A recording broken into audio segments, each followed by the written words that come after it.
Hello नमस्कार प्रिय साथियों। देखिए इस वीडियो में हम बीएसटीसी एग्ज़ाम के लिए शिक्षण अभिरुचि के कुछ महत्वपूर्ण प्रश्न करने जा रहे हैं। और दोस्तों ये सभी प्रश्न बीएसटीसी एग्ज़ाम में आपको अधिकांश प्रश्न देखने को मिलेंगे। तो दोस्तों एक भी प्रश्न मिस मत करिएगा। तो आज का अपना शिक्षण अभिरुचि का क्वेश्चन नंबर 81 है। छात्रों में आपराधिक प्रवृत्ति एवं युवा अपराधिता का प्रमुख कारण है। तो दोस्तों छात्रों में आपराधिक प्रवृत्ति एवं युवा अपराधिता का प्रमुख कारण क्या है? तो इसके ऑप्शन हैं। ऑप्शन नंबर ए आवश्यकताओं की पूर्ति ना होना। ऑप्शन बी मानसिक मंदता। Option C कुसुमायोजन।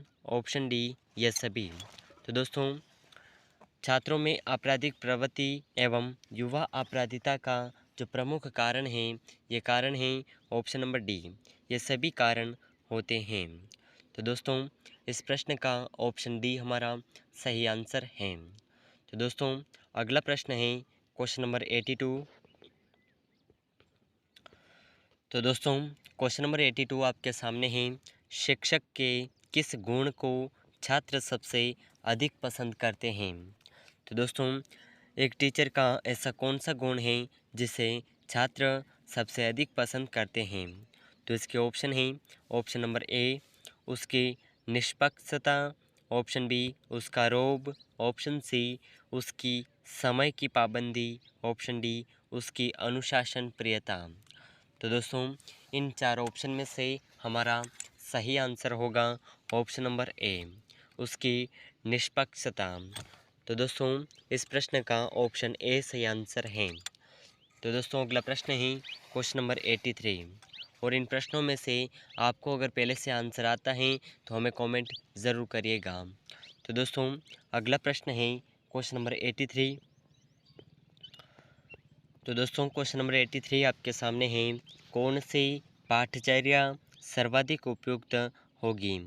तो दोस्तों इसके ऑप्शन हैं। ऑप्शन नंबर ए बालक के शारीरिक व मानसिक विकास के अंतर संबंधों के अनुकूल। ऑप्शन बी देश की सभ्यता संस्कृति के अनुकूल। ऑप्शन सी बालक के शारीरिक एवं सामाजिक विकास के अंतर संबंधों के अनुकूल। ऑप्शन डी है उपरोक्त में से कोई नहीं। तो दोस्तों इस प्रश्न का ऑप्शन नंबर ए सही आंसर है।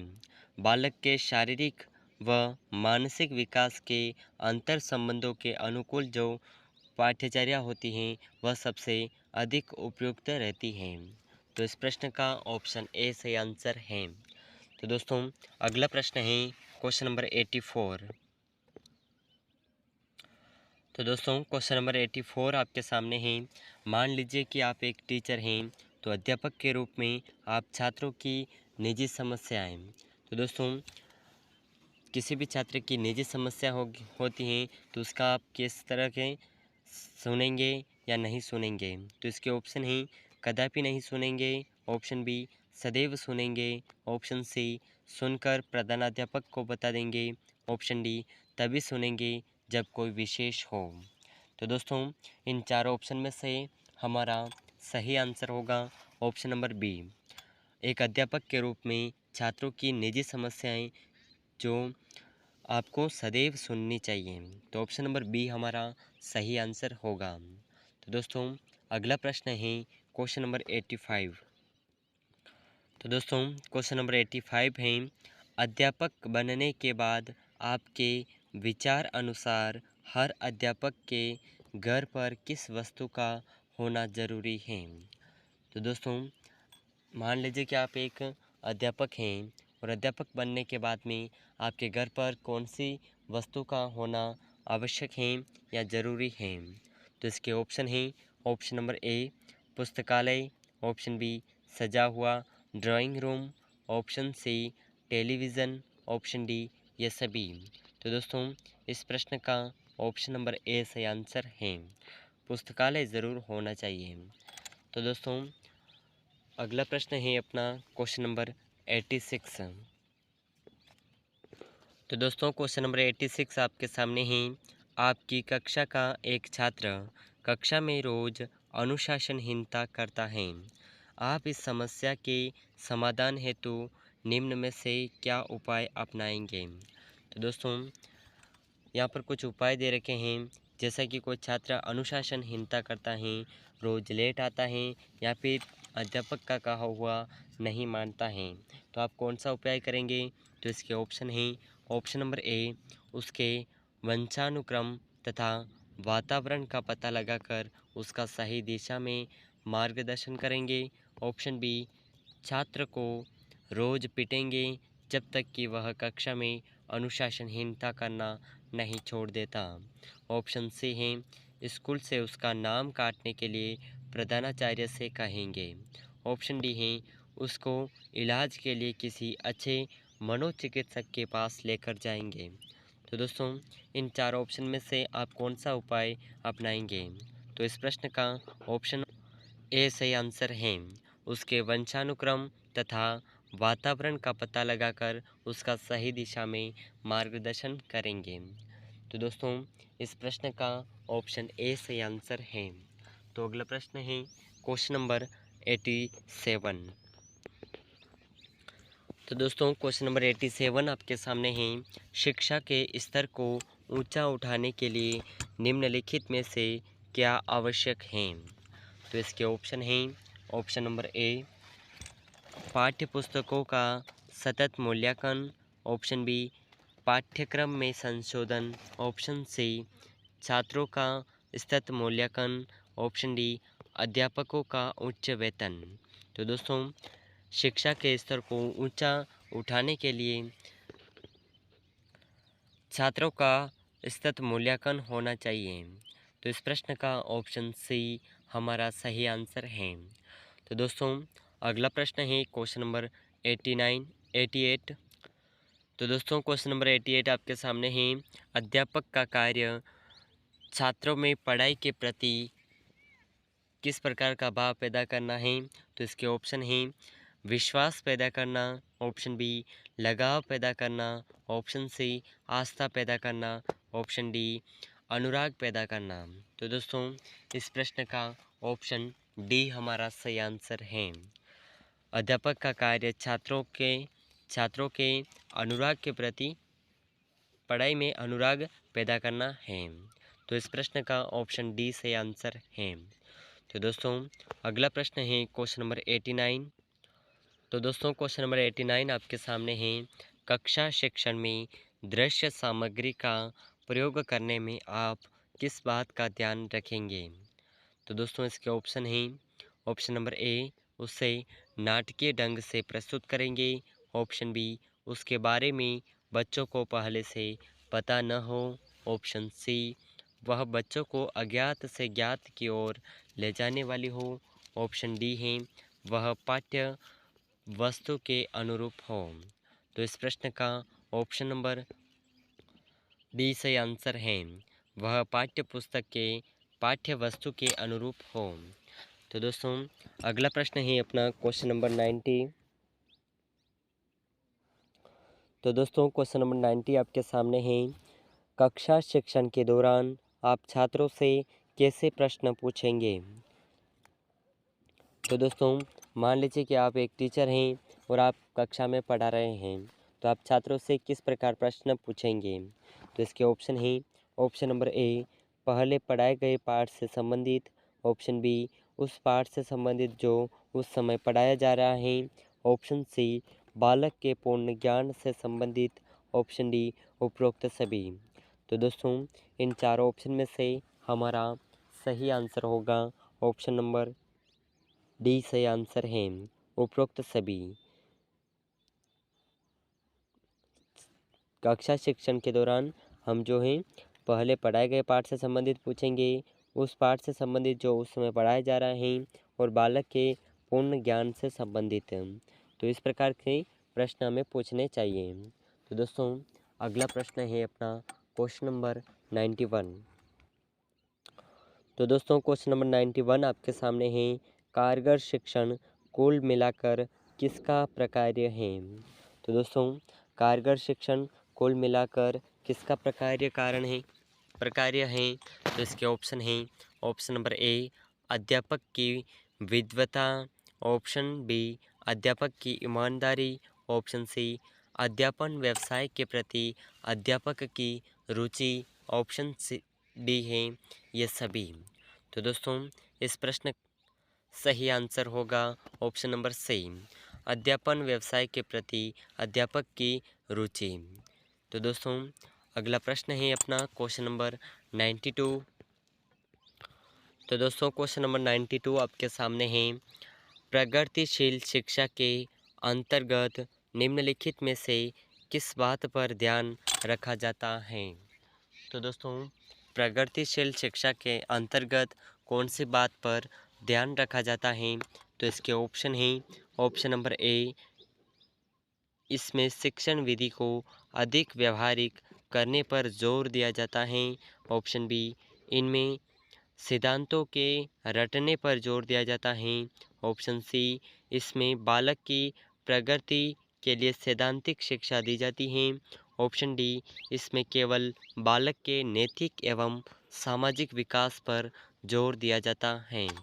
तो दोस्तों इन चारों ऑप्शन में से हमारा सही आंसर होगा प्रगतिशील शिक्षा के अंतर्गत शिक्षण विधि को अधिक व्यावहारिक करने पर जोर दिया जाता है। तो इस प्रश्न का ऑप्शन ए हमारा सही आंसर है। तो दोस्तों अगला प्रश्न है अपना क्वेश्चन नंबर 93। तो दोस्तों क्वेश्चन नंबर 93 आपके सामने है, एक कॉलेज की अध्यापिका वास्तव में विद्यार्थियों की सहायता करती हैं यदि वह। तो दोस्तों एक कॉलेज की अध्यापिका विद्यार्थियों की सहायता किस प्रकार करती हैं। तो इसके ऑप्शन हैं, ऑप्शन नंबर ए, कक्षा में बालकों को नोट्स लिखवाती हैं, ऑप्शन बी, पाठ्यक्रम समय से पूरा करती हैं, ऑप्शन सी, मूल्यांकन में निष्पक्ष हैं, ऑप्शन डी, विद्यार्थियों को प्रश्न पूछने के लिए प्रोत्साहित करती हैं। तो दोस्तों इन चारों ऑप्शन में से हमारा सही आंसर होगा ऑप्शन नंबर डी सही आंसर है, विद्यार्थियों को प्रश्न पूछने के लिए प्रोत्साहित करती हैं। तो दोस्तों अगला प्रश्न है क्वेश्चन नंबर 94। तो दोस्तों क्वेश्चन नंबर 94 आपके सामने है, अध्यापक को निम्न में से किसे महत्व देना चाहिए। तो इसके ऑप्शन हैं, ऑप्शन नंबर ए, प्रधानाचार्य से अच्छे संबंध बनाता, ऑप्शन बी, कक्षा में समर्पण भाव से शिक्षण करना, ऑप्शन सी, छात्रों के भविष्य को लेकर चिंतित रहना, ऑप्शन डी, इनमें से कोई नहीं। तो दोस्तों इन चारों ऑप्शन में से हमारा सही आंसर होगा ऑप्शन नंबर बी, कक्षा में समर्पण भाव से शिक्षण कराना। तो इस प्रश्न का ऑप्शन बी सही आंसर है। तो दोस्तों अगला प्रश्न है क्वेश्चन नंबर 95। तो दोस्तों क्वेश्चन नंबर 95 आपके सामने है, छात्रों का विश्वास प्राप्त करने हेतु शिक्षक को उनके साथ किस प्रकार का संबंध या व्यवहार करना चाहिए। तो ऑप्शन है, ऑप्शन नंबर ए, माता जैसा व्यवहार करना चाहिए, ऑप्शन बी, मित्र जैसा व्यवहार करना चाहिए, ऑप्शन सी, गुरु जैसा व्यवहार करना चाहिए, ऑप्शन डी, पिता जैसा व्यवहार करना चाहिए। तो दोस्तों इस प्रश्न का सही आंसर ऑप्शन बी, मित्र जैसा व्यवहार करना चाहिए। तो दोस्तों अगला प्रश्न है क्वेश्चन नंबर 96। तो दोस्तों क्वेश्चन नंबर 96 आपके सामने है, यदि किसी कक्षा में अधिकांश छात्र प्राय नींद निकालते हुए पाए जाएं तो आप क्या करेंगे। तो दोस्तों मान लीजिए कि फ्री जो टाइम होता है उस टाइम में अधिकांश छात्र टेबल या सीट पर बैठे हुए नींद निकालते हैं तो आप क्या करेंगे। तो इसके ऑप्शन हैं, ऑप्शन नंबर ए, छात्रों में कोई कमी हो सकती है, ऑप्शन बी, कक्षा के भौतिक वातावरण में कोई कमी हो सकती है, ऑप्शन सी, शिक्षण में कोई कमी हो सकती है, ऑप्शन डी, ये सभी। तो दोस्तों इस प्रश्न का ऑप्शन डी हमारा सही आंसर होगा, छात्रों में कोई कमी, कक्षा के भौतिक वातावरण में कोई कमी और शिक्षण में कोई कमी, ये सभी कारण होंगे तभी छात्र कक्षा में नींद निकालते हैं, बाकी सभी पढ़ाई में ध्यान देते रहते हैं। तो इस प्रश्न का ऑप्शन डी हमारा सही आंसर है। तो अगला प्रश्न है क्वेश्चन नंबर 97। तो दोस्तों क्वेश्चन नंबर 97 आपके सामने है। भारत में अधिकांश कक्षाएं बहुभाषी होती हैं, इसे शिक्षक द्वारा के रूप में देखा जाना चाहिए। तो दोस्तों इसे किस रूप में देखा जाना चाहिए? तो इसके ऑप्शन हैं परेशानी के रूप में, समस्या के रूप में, संसाधन के रूप में, बाधा के रूप में। तो इन चारों ऑप्शन में से हमारा सही आंसर होगा इसे संसाधन के रूप में देखा जाना चाहिए। तो दोस्तों अगला प्रश्न है क्वेश्चन नंबर 98। तो दोस्तों क्वेश्चन नंबर 98 आपके सामने है। प्राथमिक स्तर पर एक शिक्षक में निम्न में से किसे सबसे महत्वपूर्ण विशेषता मानना चाहिए?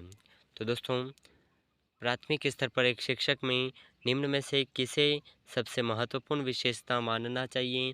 तो इसके ऑप्शन हैं पढ़ने की उत्सुकता, ऑप्शन बी धैर्य और दृढ़ता, ऑप्शन सी शिक्षण पद्धतियाँ और विषयों के ज्ञान में दक्षता, ऑप्शन डी अति मानक भाषा में पढ़ाने में दक्षता। तो दोस्तों इस प्रश्न का ऑप्शन नंबर बी सही आंसर है। धैर्य और दृढ़ता को अधिक विशेषता और महत्व देना चाहिए। तो अगला प्रश्न है क्वेश्चन नंबर 99। तो दोस्तों क्वेश्चन नंबर 99 आपके सामने है। मुझे सबसे अधिक परेशानी महसूस होती है। तो दोस्तों सबसे अधिक परेशानी कब महसूस होती है? तो इसके ऑप्शन हैं जीवन मूल्यों में गिरावट हो, ऑप्शन बी अभिभावकों की उदासीनता से, ऑप्शन सी अपने प्रधानाचार्य से, ऑप्शन डी अपने छात्र छात्राओं से। तो दोस्तों एक टीचर को सबसे अधिक परेशानी तब महसूस होती है जब उसके जीवन मूल्यों में गिरावट होती है। तो इस प्रश्न का ऑप्शन ए सही आंसर है। तो दोस्तों अगला प्रश्न है क्वेश्चन नंबर 100। तो दोस्तों क्वेश्चन नंबर 100 आपके सामने है। एक ही कक्षा में पढ़ने वाले बच्चों की उपलब्धि में भिन्नता पाए जाने का प्रमुख कारण सभी हैं सिवाय एक के। तो दोस्तों ऐसा कौन सा कारण है जिसके अलावा सभी कारण कक्षा में पढ़ने वाले सभी छात्रों की उपलब्धि में भिन्नता पाए जाने का कारण है? तो इसके ऑप्शन हैं अध्यापकों के शिक्षण में कमी, ऑप्शन बी परिवेश की भिन्नता का होना, ऑप्शन सी बच्चों में श्रम तथा एकाग्रता का भिन्न होना, ऑप्शन डी जन्मजात योग्यता अलग होना। तो दोस्तों इस प्रश्न का सही आंसर होगा अध्यापकों के शिक्षण में कमी। तो दोस्तों अध्यापकों के या जो भी छात्र स्कूल जाते हैं तो वो रेगुलर स्कूल जाते हैं, लेकिन अध्यापक सही से नहीं पढ़ाते हैं तो उनकी शिक्षण और उनकी योग्यता में कमी देखने को मिलती है, उपलब्धि में कमी देखने को मिलती है और अधिकांश छात्र अलग से कोचिंग सेंटर जाते हैं। तो दोस्तों इस प्रकार हमें अध्यापक बच्चों के उपलब्धि में भिन्नता का पाए जाने का महत्वपूर्ण कारण है। तो दोस्तों अगला प्रश्न है क्वेश्चन नंबर 101। तो दोस्तों क्वेश्चन नंबर 101 आपके सामने है। छात्रों में किसका विकास आपकी दृष्टि में सबसे महत्वपूर्ण है? तो दोस्तों इसके ऑप्शन हैं काम में लगन, ऑप्शन बी धर्मानुराग, ऑप्शन सी श्रम का महत्व, ऑप्शन डी आत्मविश्वास। तो दोस्तों इन चार ऑप्शन में से हमारा सही आंसर होगा। तो दोस्तों छात्रों में विकास की दृष्टि से सबसे महत्वपूर्ण होता है आत्मविश्वास, ऑप्शन नंबर डी सही आंसर है। तो दोस्तों आज के इस क्लास में हमने शिक्षण अभिरुचि के ये 21 महत्वपूर्ण प्रश्न किए हैं और इन सभी प्रश्नों में से आपके कितने प्रश्न सही हुए हैं हमें कमेंट में ज़रूर बताइएगा। और दोस्तों अगर आप चैनल पर नए हैं तो चैनल को सब्सक्राइब कर लीजिएगा। वीडियो को अभी तक लाइक नहीं किया है तो वीडियो को एक लाइक ज़रूर कर दीजिएगा। और राजस्थान की बीएसटीसी एग्ज़ाम की तैयारी के लिए ऐसे ही महत्वपूर्ण क्लासेस पाने के लिए हमारे साथ जुड़े रहिएगा।